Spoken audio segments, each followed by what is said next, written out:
Bonjour, dans cette vidéo sur les probabilités, nous allons voir comment utiliser un tableau double entrée pour calculer des probabilités et plus particulièrement pour calculer des probabilités conditionnelles. Nous allons pour cela utiliser un exemple sur les usages d'Internet. Dans la première question, on nous demande de compléter le tableau d'effectifs ci-dessous. Je vais donc lire l'énoncé et au fur et à mesure, nous allons remplir le tableau. Cela vous montre une méthode vous permettant de lire efficacement un énoncé et de pouvoir remplir un tableau de ce type. Voici l'énoncé. Vous pouvez dans un premier temps tenter de faire l'exercice par vous-même en mettant pause sur la vidéo et puis d'y revenir pour la correction. En vue de sa prochaine brochure d'informations sur les dangers d'Internet, un lycée a fait remplir un questionnaire à chacun des 2000 élèves répartis dans les classes de seconde, première et terminale. Nous pouvons alors remplir 2000 dans cette case. Poursuivons l'énoncé. On nous dit qu'on obtient la répartition suivante. Un quart des élèves est en terminale. On nous donne donc le total des élèves inscrits en terminale. Calculons ce nombre. Un quart de 2000 se calcule en faisant un quart fois 2000 et on obtient 500 que l'on note dans la case concernée. Il est dit ensuite que 35% des élèves sont en première. Nous devons donc calculer 35% de 2000. 35 sur 100 fois 2000 donne 700 que l'on note dans le total des élèves de première. On nous dit que tous les autres élèves sont en seconde, donc il suffit de faire une soustraction, 2000 moins 500 moins 700, et on obtient 800 qui est le nombre d'élèves inscrits en seconde. La suite de l'énoncé nous dit que parmi les élèves de terminale, 70% utilisent régulièrement Internet. Il faut donc calculer 70% du total d'élèves de terminale, c'est-à-dire 70% de 500, ce qui nous donne 350. Inscrivons-le dans le tableau. On voit que l'on peut du coup déduire directement les élèves de terminale qui n'utilisent pas régulièrement Internet. Il suffit de faire 500 moins 350, ce qui nous donne 150. Dans la suite de l'énoncé, on nous dit que 630 élèves sont des élèves de première qui utilisent régulièrement Internet. Notons-le dans le tableau. Et on peut déduire directement les élèves de première qui n'utilisent pas régulièrement Internet. Il suffit de faire 700 moins 630 et on obtient 70 que l'on place dans le tableau. Il est dit ensuite que 1740 élèves utilisent régulièrement Internet. Donc cela correspond au total d'élèves qui utilisent régulièrement Internet. On le note. Et on peut déduire du coup le nombre d'élèves, le nombre total d'élèves qui n'utilisent pas régulièrement Internet. On doit faire pour cela 2000 moins 1740, ce qui nous donne 260, que l'on place également. Nous pouvons déduire une nouvelle donnée du tableau correspondant au nombre d'élèves de seconde qui n'utilisent pas régulièrement Internet, puisqu'on sait qu'au total, il y a 260 élèves qui n'utilisent pas régulièrement Internet. Si l'on retranche parmi ceux-ci les élèves de première et les élèves de terminale, on a le calcul 260 moins 70 moins 150 qui nous donne 40. De cela, on peut encore déduire une nouvelle donnée. Les élèves de seconde qui utilisent régulièrement Internet, puisqu'il y a un total de 800 élèves de seconde, on déduit les 40 élèves qui n'utilisent pas régulièrement Internet. Il nous reste 760 à placer dans ce tableau. Le tableau est donc rempli entièrement et nous avons répondu à la question 1. Avant de répondre à la question 2, je vais lire la suite des données de l'énoncé, nous donnant les notations des différents événements.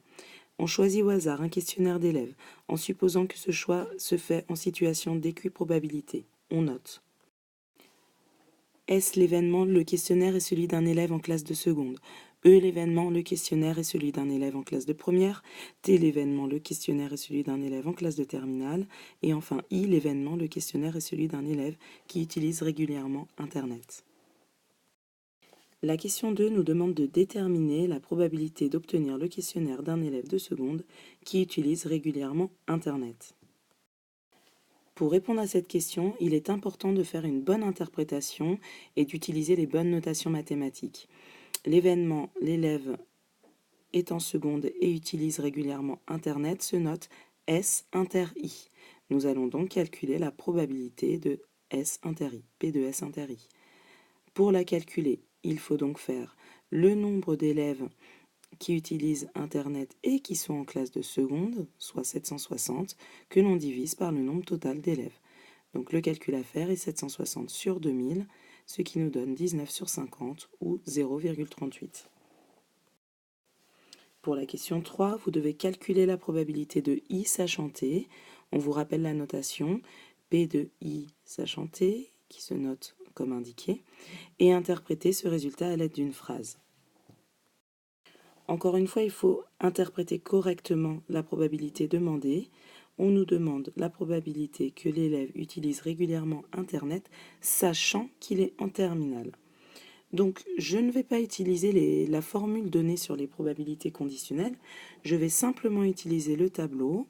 Je vais diviser par 500 pour calculer cette probabilité qui correspond au nombre total d'élèves de terminale, puisque j'ai considéré la probabilité de I sachant T. Le calcul à faire sera donc 350 sur 500. Donc on remarque qu'on ne divise pas par 2000, mais qu'on divise par le nombre total d'élèves de la condition, donc le nombre total d'élèves de terminale, ce qui nous donne 7 sur 10, soit 0,7. Nous pouvons interpréter cette réponse en disant que la probabilité d'obtenir le questionnaire d'un élève qui utilise régulièrement Internet, sachant qu'il est en terminale, est de 0,7 ou encore 70% si vous voulez l'exprimer en pourcentage. Une autre formulation de cette interprétation serait de dire que parmi les élèves de terminale, il y a 70% d'élèves qui utilisent régulièrement Internet. On remarque d'ailleurs que cette probabilité était donnée dans l'énoncé. Dans la question 4, on nous demande de calculer la probabilité que le questionnaire choisi soit celui d'un élève qui n'utilise pas Internet. Attention à l'interprétation et aux notations. On nous demande donc de calculer la probabilité de I bar. I bar étant l'événement contraire de I. Donc P de I bar égale 260 sur 2000. 260 ayant été obtenu en faisant 2000 moins 1740. Ce qui nous donne 13 sur 100 ou encore 0,13. Répondons enfin à la question 5. On nous dit que le questionnaire est celui d'un élève qui utilise régulièrement Internet. Montrez que la probabilité que ce soit le questionnaire d'un élève de première est égale à 21 sur 58. À nouveau, on interprète correctement l'énoncé avec les bonnes notations mathématiques. Donc la probabilité recherchée est la probabilité de E, sachant I, puisque la condition, on nous le dit au début, on sait que le questionnaire est celui d'un élève qui utilise régulièrement Internet. Donc immédiatement, il faut placer I en indice en dessous de P. Dans le tableau, il faudra donc regarder la première ligne, qui est la ligne donnant les effectifs des élèves qui utilisent régulièrement Internet, dont le total est de 1740. Donc la probabilité de E sachant I est donc de 630, correspondant au nombre d'élèves de première qui utilisent régulièrement Internet, divisé par 1740, ce qui nous donne bien 21 sur 58. Cette capsule est désormais terminée. On remarque qu'on n'a pas eu vraiment à utiliser les formules des probabilités conditionnelles, puisque d'après le tableau, on peut déduire très facilement ces probabilités. Dans une prochaine capsule, vous étudierez les probabilités conditionnelles à l'aide d'une modélisation avec des arbres.